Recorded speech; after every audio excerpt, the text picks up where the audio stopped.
can't say that I do. I do love Allison. She's been fantastic, and we've built a relationship over the years. I think it's inseparable. She's a wonderful lady. She works hard.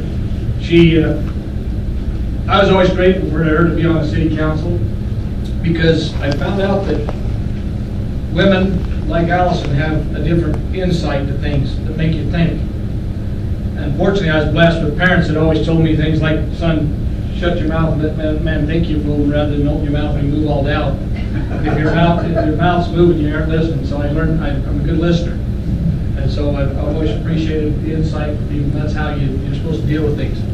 When it comes to Mark, I got to tell you, I have a hard time being nice to him because he's such a strange sucker. But I'm going to tell you, I am blessed to be, I think, with probably the most solid delegation of any state in the United States. Mark has a different way and approach of going about his legislation. Congressman Heck does, Senator Heller does. He's on that weird side, so you can't even try to figure out what they're doing. But there's probably not a guy that's more recognizable in Congress than Mark. Everybody knows him, everybody appreciates him, but it is funny to watch him work the floor when they try to do things. He does things in a different way, and he's probably one of the most thoughtful minds. I hate to say things nice, but it sucks. No, he really is. He talks himself through things, and you think he's just always a comedian. And I found something out about Mark. Everybody has a different way. I shut up and try to listen, and then I evaluate in my sleep. Mark can talk himself all the way through legislation, knows the cause and effect and where it's coming from. It's amazing how his mind works. Joe studies and does it different way than others, but it's grateful for the opportunity to be there. You know, as also the other things I'm grateful for, I know I'm just a freshman, but to have the opportunity to be on the committees that fit me the most is a real pleasure. It's a privilege.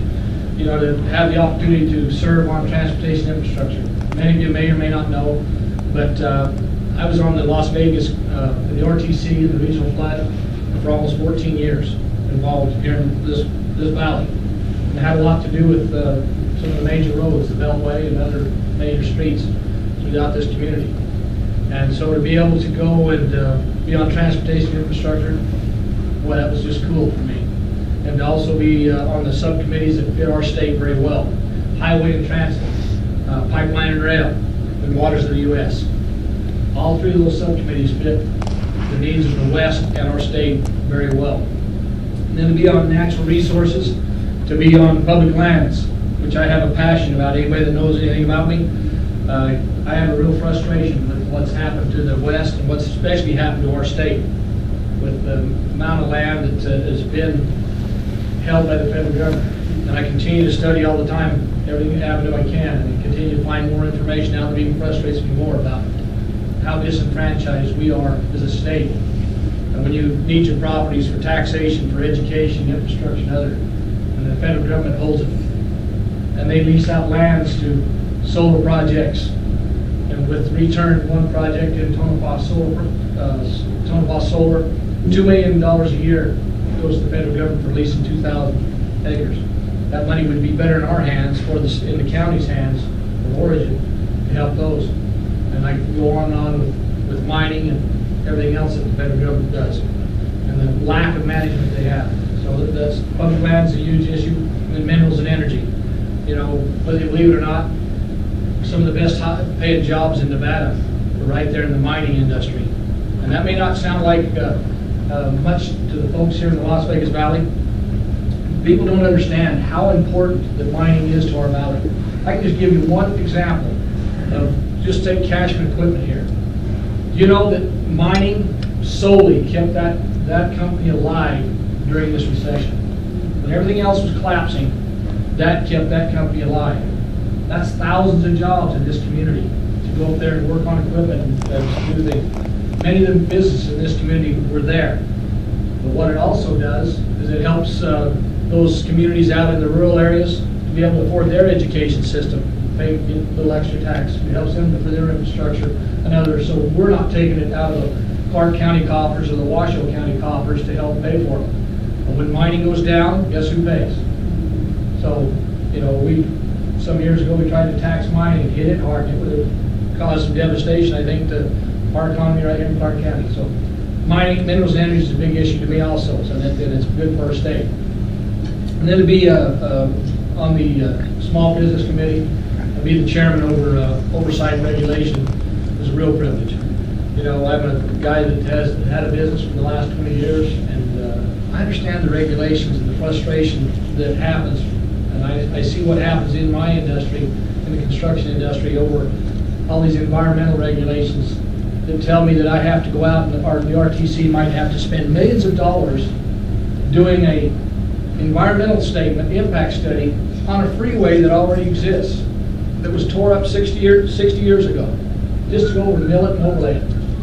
Those are millions of dollars down a rat hole. These kind of regulations are killing us.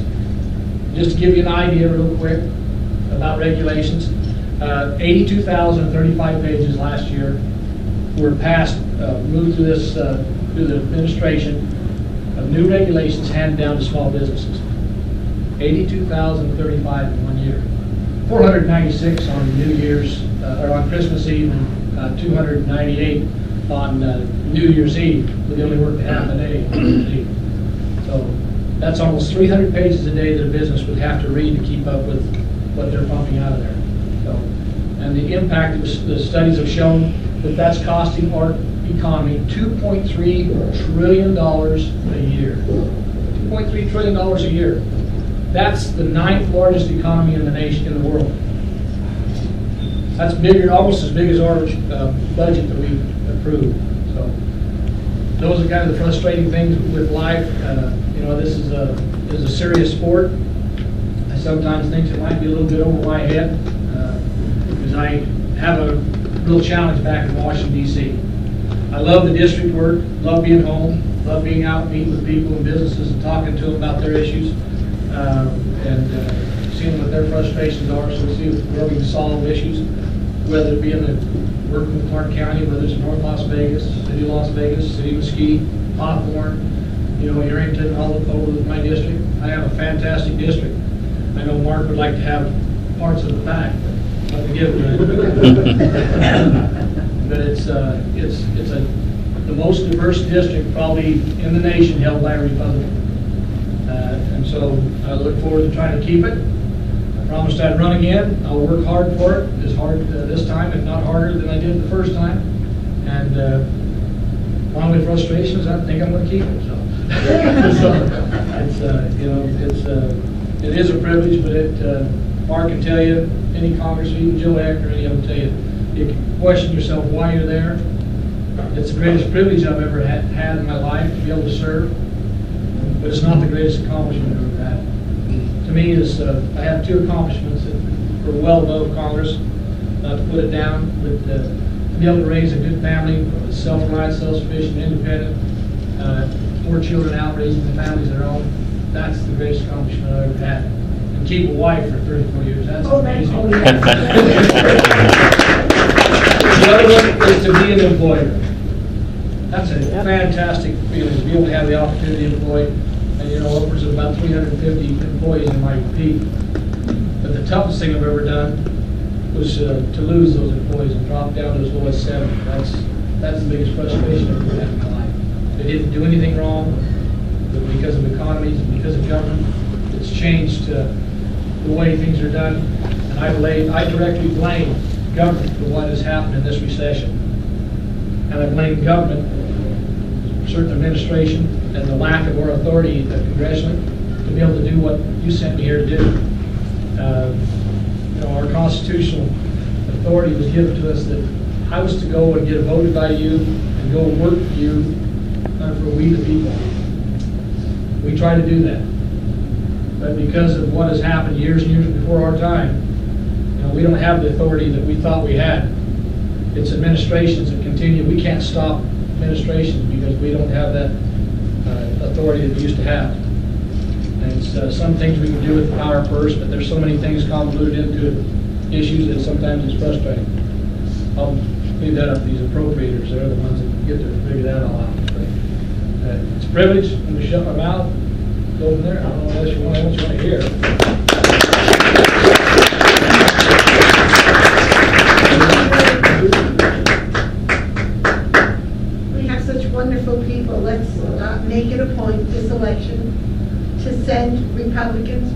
Washington, up to Carson City.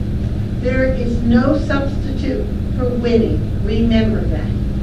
We have to win. So thank you so much for coming. Thank you, gentlemen, two wonderful congressmen that we absolutely adore them. You know, we're going to just like take them home with us. Can I say one thing? Yes. Did you see 2018 as governor? Yes. Let's start that rumor. Yeah, really shake them up. Oli and I Thank really you. worked really hard for him when he ran the last time. We saw him almost every single day. Everyone in this room has a little bit of time to dedicate to volunteering. You have a little bit of money to give to our candidates. Everybody should do that because we must win. So thank you so much, everyone, for coming. And from the Republican Women of Las Vegas, we absolutely love all of you too who have attended. Thank you.